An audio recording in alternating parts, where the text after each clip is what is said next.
warahmatullahi wabarakatuh.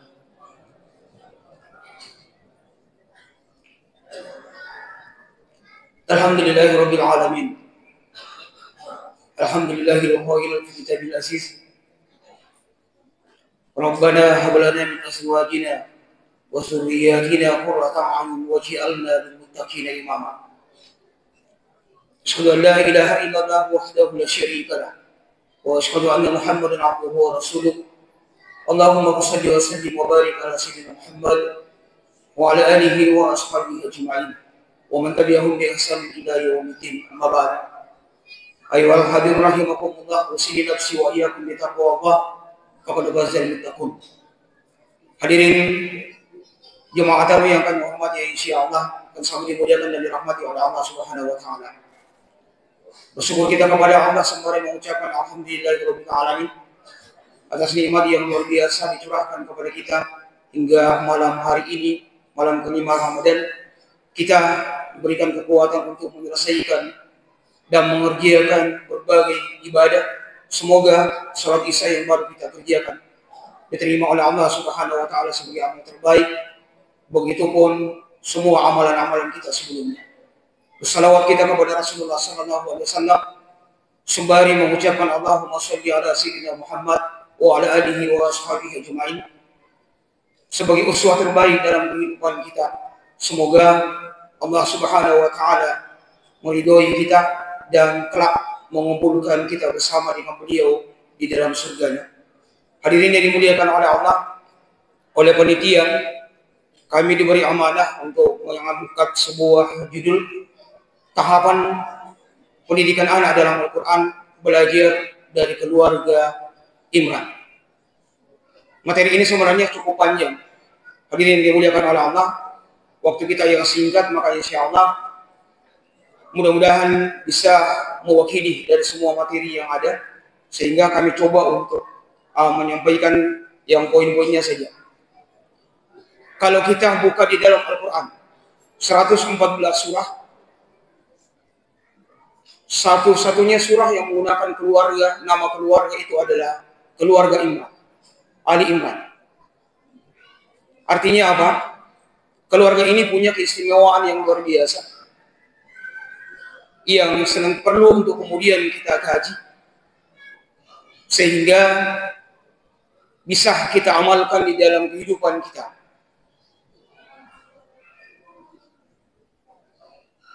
Boleh jadi selama ini hadirin yang dimuliakan oleh Allah, kita sudah banyak belajar kepada pakar parenting dari barat itu sudah terlalu banyak. Tapi kadang sebagai umat Islam kita lupa belajar kepada Allah dan Rasulnya. Terlalu banyak teori yang kita pahami dari para pakar pendidikan, tapi kadang kita lupa belajar kepada Rasulullah Sallallahu Alaihi Wasallam. Padahal Rasulullah Sallallahu Alaihi Wasallam telah memberikan jaminan khairukum li ahli wa ana khairukum li ahli. Sebaik-baik kalian adalah yang paling baik perlakuannya kepada keluarganya. Dan kata Nabi, akulah orang yang paling baik perlakuannya terhadap keluarga. Ini jaminan dari Nabi Sallallahu Alaihi Wasallam. Tapi kadang kita lupakan. Padahal keluarga Nabi Sallallahu Alaihi Wasallam panduannya jelas, yakni panduannya kepada Al-Quran.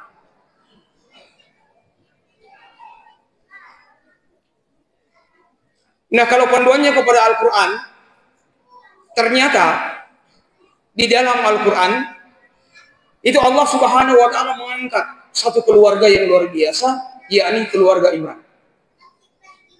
Bagi yang punya HP, silakan dibuka di Qurannya supaya kita tidak menghayal. Dibuka di Quran surat Ali Imran, kita akan lihat pada ayat yang ke-33. Ini luar biasa ayatnya. Allah Subhanahu wa taala berfirman, "Innallaha astafa Adam wa Nuhan wa ala Ibrahim wa ala Imran 'alal alamin." Sesungguhnya Allah telah memilih Adam, Nuh, keluarga Ibrahim dan keluarga Imran atas seluruh alam. Allah menerima. Innallaha astafa.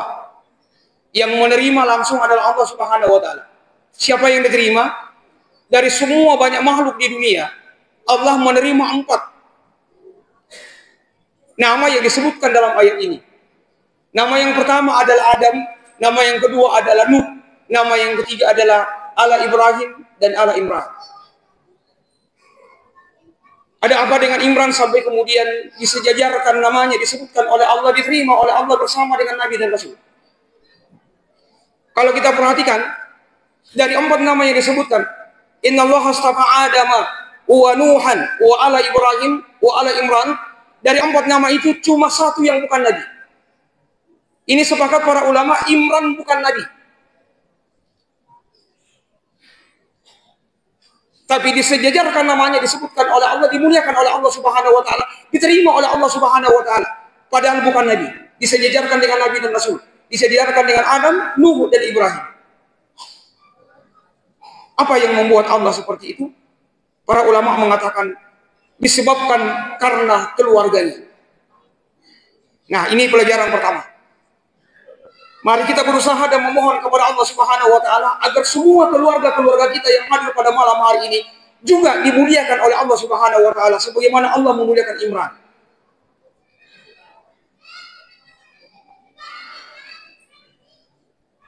Yang berikutnya, kenapa Allah hanya langsung menyebutkan nama Adam, nama Nuh? Sementara setelah itu kemudian disebutkan keluarga Ibrahim dan keluarga Imran.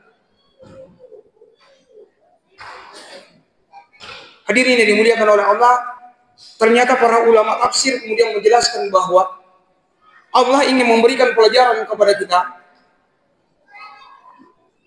Nuh tidak disebut, Adam tidak disebutkan keluarganya, Nuh tidak disebutkan keluarganya dalam ayat ini, dan Imran disebutkan keluarganya.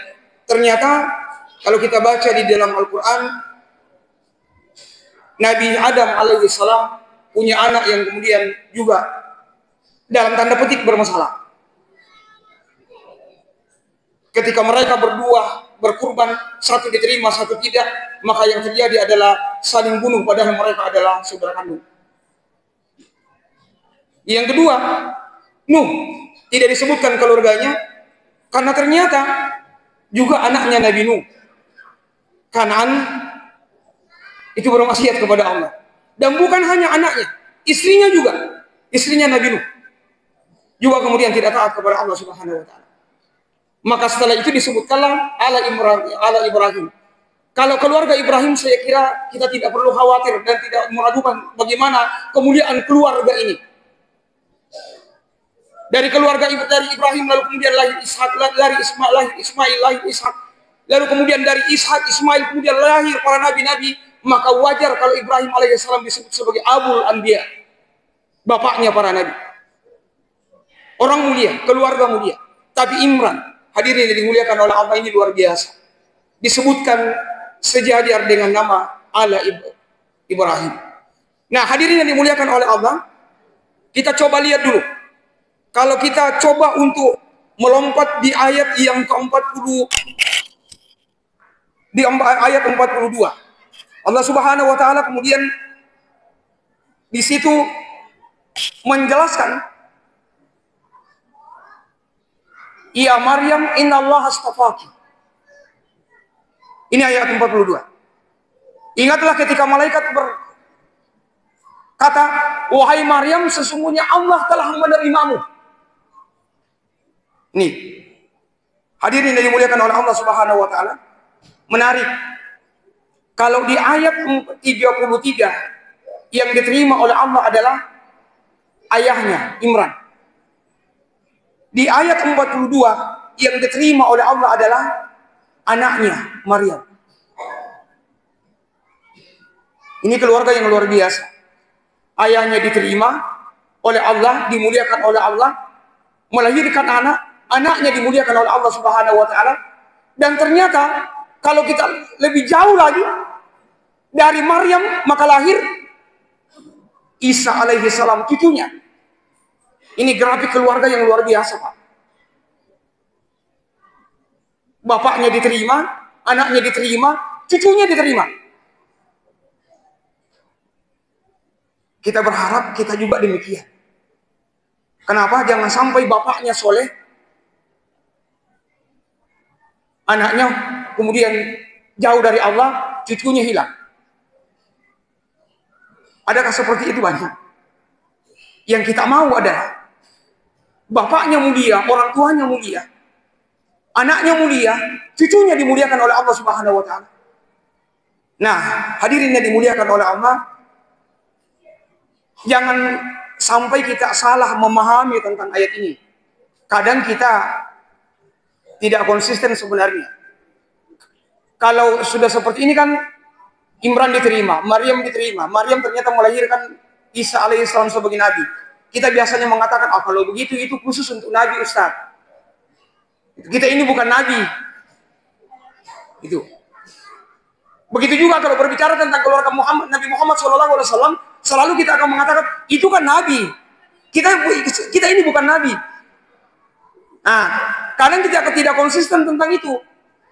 Karena kalau ada keluarga yang kemudian berantakan anaknya, kadang dalilnya nabi juga yang dipakai. Apa dalilnya? Nabi Nuh saja anaknya tidak taat kepada Allah, apalagi saya yang bukan nabi. Nah,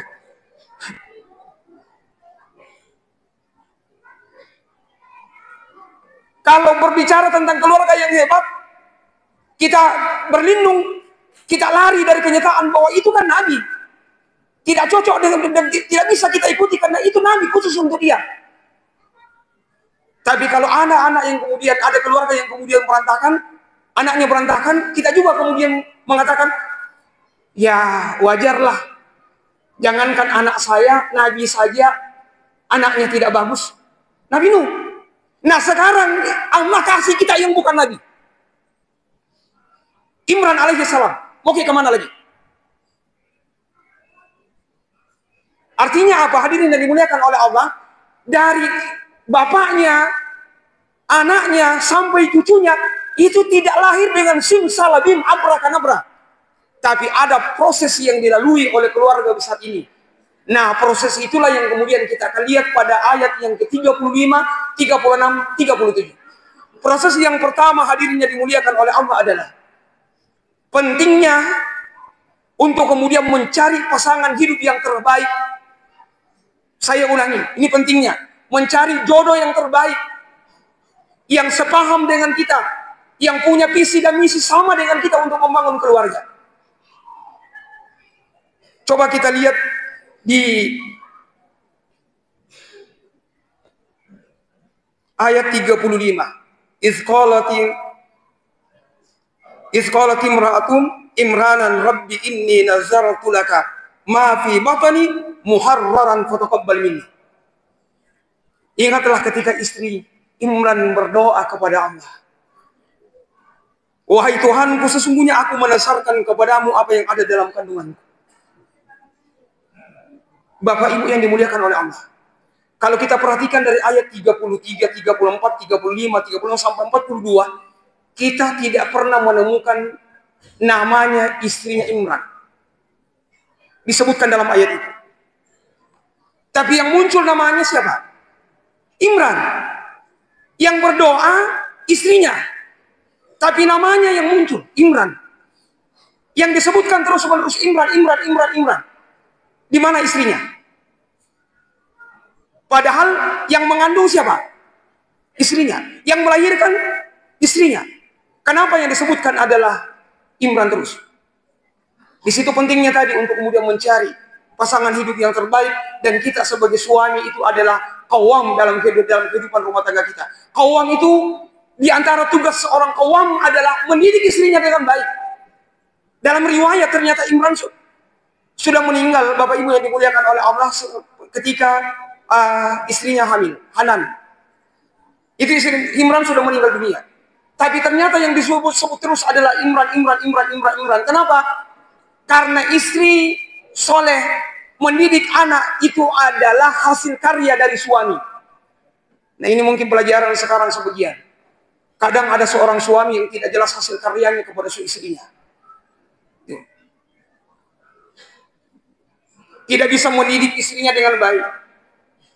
Bahkan boleh jadi Harusnya sebagai kepala rumah tangga, sebagai kaum, dia yang kemudian memahami ilmu yang lebih tinggi daripada istrinya. Kadang istri kemudian lebih hebat daripada istri dari sisi ilmu. Ini tidak boleh. Bagi kita sebagai laki-laki tidak seperti itu. Nah, hadirin yang dimuliakan oleh Allah, setelah hamil, maka keluarga ini kemudian punya cita-cita besar. Apa cita-cita besarnya? Mereka menasarkan agar anaknya itu menjadi pengabdi di Baitul Maqdis. Itu cita-citanya. Hadirin yang dimuliakan oleh Allah. Ini pelajaran mungkin bagi kita istri yang sementara hamil itu. Itu kemudian yang harus diperbanyak dilakukan itu adalah doakan kepada Allah apa yang kita inginkan anak kita. Maka begitu istri melahirkan, begitu kita ingin memproses, maka yang kita inginkan adalah anak kita mau seperti apa. Mau menjadi ulama, maka nasarkan kepada Allah Subhanahu wa taala, "Ya Rabb, saya akan wakafkan anak ini untuk kemudian mengabdi kepadamu."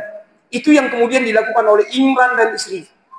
Dinasarkan demikian, hadirin yang dimuliakan oleh Allah, dan ternyata fataqabbal minni, doanya itu kemudian diterima. Hanya saja dalam perjalanan, misalnya dalam kita lihat di dalam ayat berikutnya, ketika Imran melahirkan, ini sudah dinasarkan harusnya yang hidup lahir adalah laki-laki, ternyata yang lahir adalah perempuan. Maka istrinya Imran mengatakan kepada Allah, "Ya Rabb, aku sudah melahirkan, tapi yang saya lahirkan adalah perempuan." Sementara Allah lebih tahu apa yang kemudian dilahirkan. Lalu kemudian hadirin yang dimuliakan oleh Allah, berikutnya adalah diberikan nama yang terbaik. Wasamaituha Maryam. Aku berikan ia nama Maryam. Hadirin yang dimuliakan oleh Allah, ini penting untuk kemudian memberikan nama yang terbaik. Setelah dalam kandungan kemudian kita selalu doakan. Harusnya yang kemudian dilakukan oleh seorang wanita hamil itu adalah didoakan, mengaji, memperbanyak membaca Al-Quran. Tapi kalau parenting sekarang yang terjadi adalah orang hamil disuruh untuk banyak menyanyi. Suruh banyak menyanyi. Ini yang kemudian bermasalah dari kehidupan kita. Hadirin dimuliakan oleh Allah, dia berikan contoh oleh istrinya Imran, didoakan kepada Allah Subhanahu wa taala supaya anaknya seperti bagaimana yang dia inginkan. Lalu kemudian berikutnya dikasih nama, setelah dikasih nama, ini karena waktu kita yang singkat, dikasih nama lalu kemudian didoakan terus-menerus kepada Allah agar terhindar dari godaan setan. Lalu kemudian berikutnya adalah menciptakan lingkungan pendidikan yang terbaik, dan yang terakhir pentingnya menghadirkan guru yang terbaik. Pendidikan yang terbaik, lingkungan pendidikan yang terbaik di keluarga, pendidikan yang terbaik, lalu kemudian hadir guru yang terbaik. Siapa gurunya? Gurunya Maryam adalah Zakaria. Gurunya Maryam adalah Zakaria. Zakaria mendidik Maryam, lalu kemudian tumbuhlah Maryam dalam keadaan yang luar biasa, sampai kemudian melahirkan anak yang kemudian dia dikenal dengan Isa alaihi salam. Hadirin yang dimuliakan oleh Allah, ini secara sepintas terkait dengan bagaimana kemudian proses dalam mendidik anak. Mudah-mudahan Allah Subhanahu wa taala menjadikan semua keluarga kita menjadi keluarga yang dimuliakan oleh Allah Subhanahu wa taala. Yang pasti tugas kita sebagai seorang ayah dan ibu yang hadir pada malam hari ini adalah ya ayyuhalladzina amanu qu anfusakum wa ahlikum nar. Jaga diri kita, jaga anak-anak kita, keturunan kita dari api neraka. Mudah-mudahan kita semua kelak dimasukkan oleh Allah Subhanahu wa taala di dalam surga bersama dengan keturunan-keturunan kita. Demikian yang bisa kami sampaikan, mudah-mudahan ada manfaatnya. Wallahul muwaffiq ila aqwamit thoriq. Wassalamualaikum warahmatullahi wabarakatuh. نحن اليوم بين أيديكم نتكلم إن شاء الله عن فضائل المسجد الأقصى وفلسطين الأرض المباركة وواجب الأمة والمسلمين تجاه المقدسات.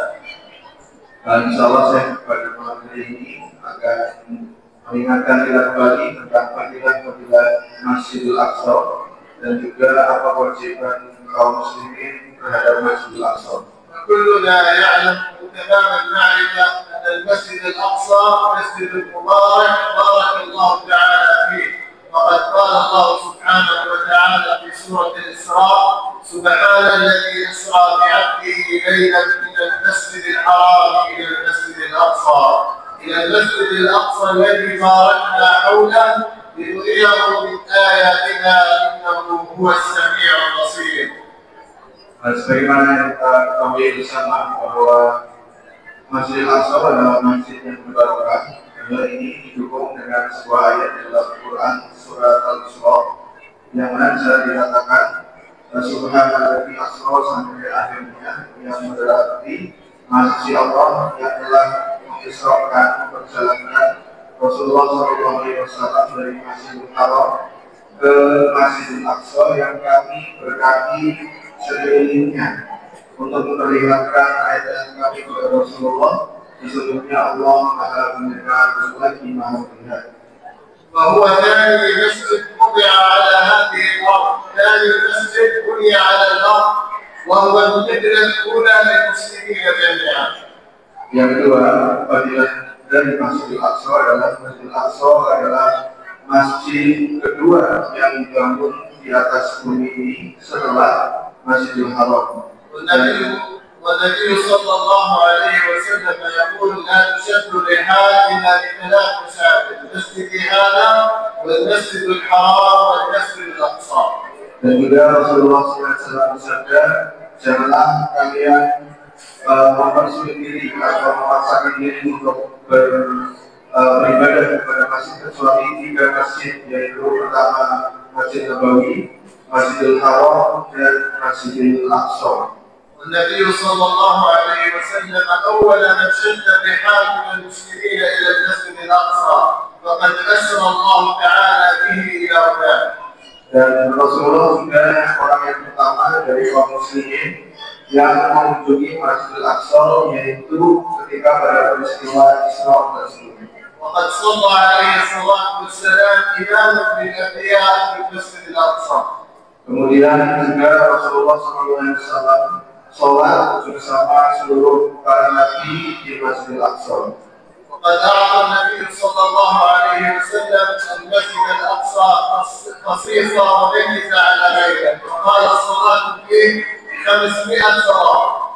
Juga Rasulullah menyebutkan dalam hadisnya bahwa sholat di Masjidil Aqsa itu akan mendapatkan pahala 500 kali lipat dibandingkan sholat di masjid-masjid lainnya. ويقول بعض العلماء حتى التسبيح والتكبير والذكر فيه ب500.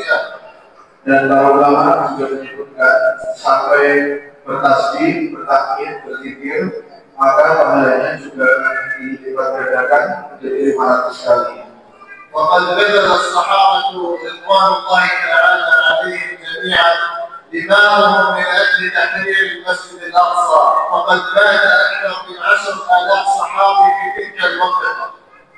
Dan para sahabat Rasulullah SAW telah mempersembahkan sampai ke daerah mereka, yaitu ketika berusaha membebaskan Masjidil Aqsa, dan telah syahid lebih dari 10.000 sahabat Rasulullah dalam rangka membebaskan Masjidil Aqsa. والآن لا يزال المسلمون هناك في فلسطين مرابطين في المسجد الأقصى، يدخلونه كل يوم، وكل يوم يصلي فيه قرابة 100,000 مصلي. Dan penduduk Palestina itu masih berusaha untuk beribadah, berjaga-jaga di Masjidil Aqsa dan beribadah di sana. Kurang lebih ada 100.000 orang, 100.000 muslim yang berjaga-jaga di sana. وكل يوم نسمع على الأخبار وعلى وسائل التواصل الاجتماعي ما يتعرض له المسجد الأقصى من هجمات من اليهود وضد المسلمين والمصلين هناك فيه.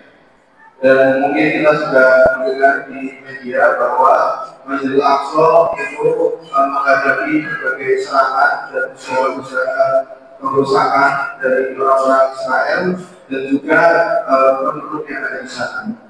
فما واجب كل مسلم اليوم تجاه المسجد الأقصى، وواجب كل مسلم اليوم تجاه المسجد الأقصى أن يعلم نفسه وأولاده وزوجته فضائل المسجد الأقصى. Dan kewajiban kita sebagai seorang muslim itu kembali mempelajari tentang fadilah-fadilah keutamaan Masjidil Aqsa dan juga mengajarkan pula kepada anak kita, keluarga kita tentang fadilah Masjidil Aqsa ini.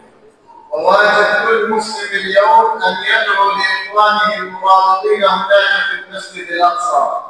Dan juga kita berkewajiban untuk mendoakan orang-orang yang beribadah menjaga Masjidil Aqsa yang ada di sana. يدعو لهم في كل صلاة وفي كل ليل وفي الأوقات المباركة، يدعو لهم ويدعو لإخواننا هناك في غزة الذين يدفعون ويقتلون كل يوم.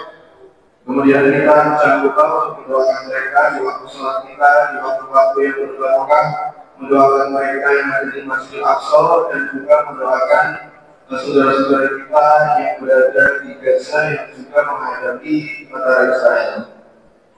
فواجب المسلمين اليوم أن يتوحدوا معا ويقفوا معا ضد هذه الهجمات ضد المقدسات. Dan juga kita sebagai seorang umat Islam untuk bersatu untuk menghadapi berbagai macam serangan-serangan dan upaya-upaya yang tidak baik dari Israel. النبي صلى الله عليه وسلم يقول المؤمن أخو المؤمن، ويقول الله سبحانه وتعالى إنما المؤمنون إخوة. Dan juga Allah Subhanahu wa taala berfirman, "Innamal mu'minuna ikhwah", sesungguhnya orang-orang yang beriman itu adalah saudara. Dan Rasulullah juga bersabda, "Al-mu'minu akhul mu'min", orang mukmin satu dan orang mukmin yang lain itu bersaudara. من واجبات المسلمين في هذه الأيام أن يدعموا إخوانهم المرابطين هناك، يدعمونهم معنويا وماديا من أجل البقاء والثبات على أرضهم. Dan kewajiban kita sebagai seorang mukmin adalah kita mensupport, mendukung orang-orang yang berjuang di Gaza maupun di Masjidil Aqsa dengan doa-doa kita maupun dengan materi dari kita. فكل مسلم يستطيع أن يحصل أجر المجاهد في سبيل الله وهو جالس في بيته إذا جهز غازيا. النبي صلى الله عليه وسلم يقول: من جهز غازيا في سبيل الله فقد غزا. Dan juga kita bisa memperoleh pahala seorang mujahid apabila kita membekali mujahid tersebut. Karena ada sebuah hadis yang mengatakan barang siapa yang membekali seorang mujahid maka dia akan mendapatkan pahala seorang mujahid pula. ويقول النبي صلى الله عليه وسلم: من خلق غازيا بخير فقد غزا. Dan juga hadis yang lain bisa disebutkan barang siapa yang menyantuni keluarga yang ditinggal oleh mujahid ini maka dia akan mendapatkan pahala seorang mujahid pula. ويقول النبي صلى الله عليه وسلم: انفق يا ابن آدم ينفق عليك. Dan juga dalam hadis yang lain bisa disebutkan, berinfaklah wahai anak Adam, maka insyaallah kamu akan mendapatkan gantinya. ويقول النبي صلى الله عليه وسلم: الصدقة تطفئ غضب الرب. Dan juga dalam hadis yang lain Rasulullah bersabda, sedekah itu akan mematikan atau memadamkan kemarahan Allah Subhanahu wa taala. فإن شاء الله تعالى نكون هناك جميعا ونصلي في المسجد الأقصى، ونسأل الله سبحانه وتعالى أن يحرر المسجد الأقصى وأرض فلسطين. Dan semoga Allah Subhanahu wa taala mengizinkan kita semua sholat di Masjidil Aqsa dan mengizinkan bumi Palestina untuk dibebaskan dari penjajahan. لذلك على كل مسلم ألا يفرط في واجبه تجاه المسجد الأقصى، وأن يدعو المسلمين ويدعو أولاده ويدعو زوجته إلى أن يهتموا اهتماما كبيرا بمقدسات المسلمين حتى يكون المسجد الأقصى عقيدة عند كل مسلم. Dan juga kita jangan lupa untuk mendoakan Palestina dan juga mendoakan rakyat Palestina agar dan kita juga menghasilkan kepada anak-anak kita dan agar menjadi sebuah akidah Islam karena Masjidil Aqsa adalah bagian dari akidah umat Islam dan juga tanah suci dari umat Islam. وبارك الله لي ولكم في القرآن العظيم ونفعني وإياكم بما فيه من الآيات والذكر الحكيم. والسلام عليكم ورحمة الله تعالى وبركاته.